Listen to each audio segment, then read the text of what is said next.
Bueno, muchachada, Brasil eliminado de la Copa del Mundo 2026 en octavos de final. Después de aquel Mundial de Italia 90, nunca había quedado eliminado en octavos de final con el nuevo formato de los mundiales.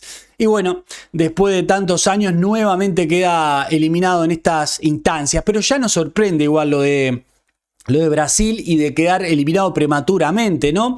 Ya últimamente nos tiene acostumbrado a eso y también nos tiene acostumbrado a ver una selección brasileña desdibujada totalmente.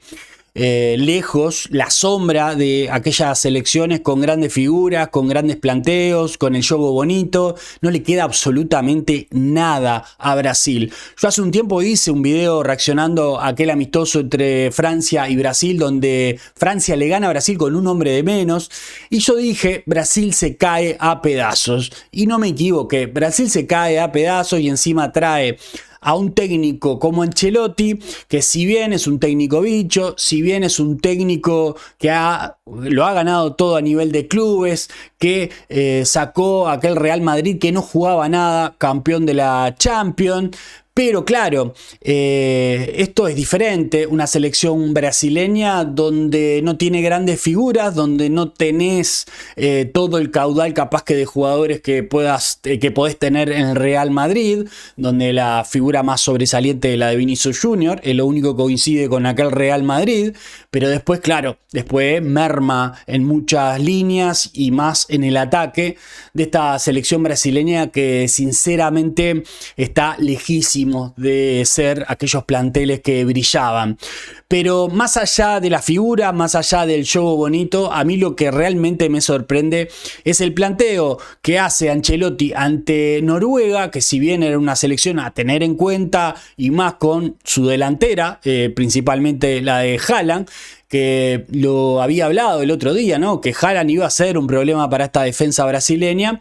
Es como regaló terreno, es como regaló la pelota y también como regaló minutos, porque permanentemente le daba la pelota a Noruega. Noruega paseaba la pelota con una parsimonia tremenda, sin ser vertical, sin lastimar la defensa brasileña y cada tanto tirándole el pelotazo a Haaland y buscando esa segunda pelota para poder hacer daño. Ese era el juego de Noruega, que terminó siendo eso. Le terminan levantando un centro a Haaland, convierte el primero y después prácticamente parado, sin ninguna resistencia, tira un tiro fuerte, abajo, inatajable. Para Alisson, que tuvo 2 o 3 atajadas importantes, pero más atajadas tuvo, que a pesar de darle la pelota, a pesar de darle el terreno, tuvo chances claras también Brasil, como el penal que le atajan a Guimaraes, el arquero Nilan de Noruega, que también atajó muchas pelotas importantes y también le hace una buena salida porque le protege bien el arco a Endrick, que entró por Mateus Nunes. Un Endrick que no tuvo muchas posibilidades, la única que tuvo, que fue la más clara que tuvo Brasil, la termina tirando afuera porque le achicó muy bien el golero de Noruega, que fue figura también en el conjunto noruego, aparte de Haaland. Creo que está en el top 1 y top 2 los dos jugadores de este partido. Pero claro, cuando vos no proponés, cuando vos te achicás y jugás solo al contragolpe, teniendo jugadores que si bien no brillan, si bien no son aquellos crack fenómenos que tenía en otros tiempos la selección brasileña, son jugadores que están acostumbrados a jugar a primer nivel y a proponer y a ir al ataque y a presionar. Bueno, hoy no hicieron nada de eso, jugaron al contragolpe. Vinicius, el más peligroso, el que quería, el que buscaba. Bueno, no solo que buscaba en jugadas, sino también en asistencia, que le termina dando la asistencia a Endrick, es el propio Vinicius Junior. Pero claro, cuando vos estás tan solo, cuando la propuesta es tan mezquina por parte de Ancelotti, pasa lo que pasa. Le regalaste la pelota, le regalaste terreno y le regalaste los minutos, porque cuando querías reaccionar ya se te estaba terminando el partido, porque el gol de Haaland aparece casi al minuto 80 y ahí está complicado reaccionar si no lo hiciste durante todo el partido. Y así todo tuvo posibilidades Brasil y así todo tuvo las pelotas más importantes. Bueno, hay una que en un despeje del propio defensa le tiran la pelota por arriba y aparece nuevamente el arquero Nilan, que la saca con la yema de los dedos, pega en el palo y se va la pelota Lo del arquero es fundamental, ¿no? Y ahí me retrotraigo a la selección uruguaya, a Fernando Muslera, y me quiero matar. O sea, el arquero no solo en partidos, sino también en pretender querer algo en un mundial o en un torneo, es fundamental. El arquero es fundamental. Tener un buen arquero es fundamental.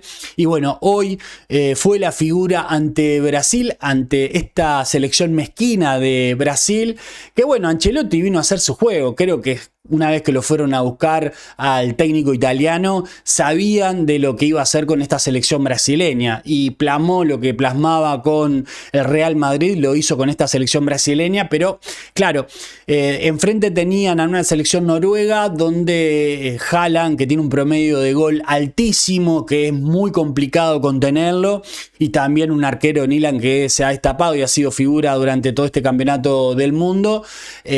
Claro, cuando vos no contemplás ese tipo de cosas y no propones y no atacás y no asegurás los primeros goles, o por lo menos el primer gol, más allá de que erraste un penal, tenías que ir a buscar con todo ese primer gol, porque tenés que pasarle el nerviosismo a tu rival y esa ansiedad de ir a buscar el partido, porque ahí sí tenés que jugarle más al contragolpe y lo terminas rematando. El tema es que el planteo de Ancelotti de arranque fue esperar a Noruega y darle la pelota para que el conjunto de los vikingos, como se hacen llamar, tuviera el control del partido. Pero tener el control del partido no decía que Noruega dominó y apedreó el rancho del conjunto brasileño, no. Fue raro el partido, ¿no? No sé si era el calor o qué, pero se jugó a 2 por hora. Paseaban la pelota, estaban parados, como que no había exigencia ni el rival ni el que llevaba la pelota. Por momentos aceleraban cuando pasaban 3/4 cancha, ahí empezaban a acelerar, pero hasta que no llegaba a ese punto era un pase bobo de un lado para otro, y bueno, tratar de que pasaran los minutos, y bueno, así le fue a esta selección brasileña, que va a tener que hacerse muchos replanteos, y bueno, contra una selección de Noruega que obviamente es sorpresa, pero también no era de extrañar que por ejemplo, Haaland tuviera el rendimiento que ha tenido en este mundial, porque en el Manchester City tiene este rendimiento, es un delantero fuerte, un delantero con gol, con técnica, pesado, que busca la pelota, que no se rinde nunca. No es de extrañar. Sí, del equipo noruego, que está muy convencido de lo que quiere, y el estado anímico de esta selección, y lo puede llevar lejos. Hay que ver con cuál rival se va a enfrentar, si con México o con Inglaterra. Yo entiendo que va a enfrentar a la selección mexicana, y ahí se puede dar otro partido con el anfitrión, uno de los locatarios de este mundial. Pero aquella selección brasileña que supimos ver mucho, donde nos encandilaban las figuras, los cracks, donde han marcado un antes y un después para el fútbol, hoy ya no las tiene. Hoy se tiene que hacer mucho replanteo de a qué quiere jugar Brasil, ¿no? Porque entiendo yo que hay muchas selecciones que han evolucionado, como en el caso de España, ¿no? Que de la década de los 2000 para atrás jugaba una cosa y a partir de ahí empezó a jugar a otra. Hoy yo creo que la selección española es la candidata, es una de las potencias del fútbol mundial porque evolucionó en su fútbol, pero la selección brasileña ha involucionado de aquella goleada que se comió ante Alemania en su propio mundial, en su casa. Creo que eso fue un shock bastante grande. Bueno, a partir de ahí la selección brasileña no ha dado pie con bola en los mundiales y ha dejado rendimientos muy, pero muy pálidos para lo que era esta selección que brillaba y que siempre era favorita para llevarse el mundial. Hoy está muy lejos de eso, ni siquiera era candidata para este mundial. Yo lo que me podía poner algún signo de pregunta es, bueno, Brasil viene con perfil bajo, Ancelotti es un técnico bicho y venía como una selección armadita, compactita, y podría dar pelea y llegar a instancias finales calladita, pero claro, no le dio porque le faltaron armas, le faltaron propuestas y le faltó ambición de querer ganar los partidos, que me parece que le termina costando caro a esta selección brasileña con Ancelotti a la cabeza. Y después lo de Neymar, Creo que el papel de Neymar termina siendo, por lo menos, capaz que nadie lo va a nombrar para no tirar abajo a Neymar, pero el papel de Neymar termina siendo muy triste.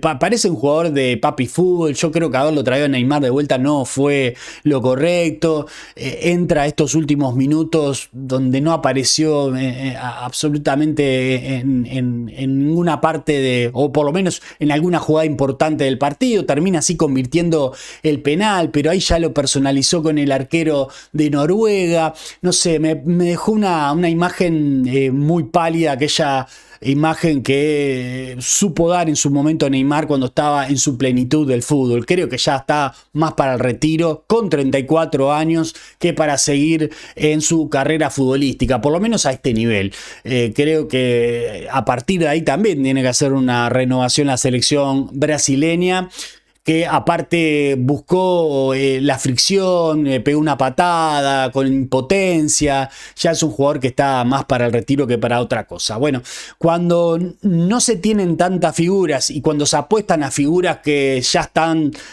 para retirarse, y bueno, el resultado es este: quedás eliminados de octavos de final, cuando no hay una propuesta concreta ni con una identidad que tenía que haber seguido manteniendo la selección brasileña, porque era siempre el faro del fútbol, era la luz de la selección que todos querían copiar. Bueno, hoy está muy lejos de eso, ha involucionado, y yo creo que tiene que volver al mismo carril si es que quiere hacer la diferencia en este fútbol de hoy, que se está emparejando mucho en las selecciones que vienen con viendo la camiseta, como es Francia, como es la selección de España, como es la selección de Argentina también, que ha sabido adaptarse, tal vez con una Messi dependencia, pero por lo menos en Sudamérica, junto a Colombia, que creo que a Colombia le falta dar el batacazo de llegar a instancias altas de un mundial como una Copa del Mundo, y yo creo que si sigue en este carril lo puede hacer. Pero Brasil, si no cambia la pisada, me parece que va a estar muy lejos de poder llegar a algo en los futuros mundiales. Bueno, decime qué pensás vos, dejá un like, suscríbete y deja un comentario a ver qué te pareció el partido, qué te pareció esta selección brasileña en esta Copa del Mundo 2026. Nos vemos en el próximo video. Chau, chau.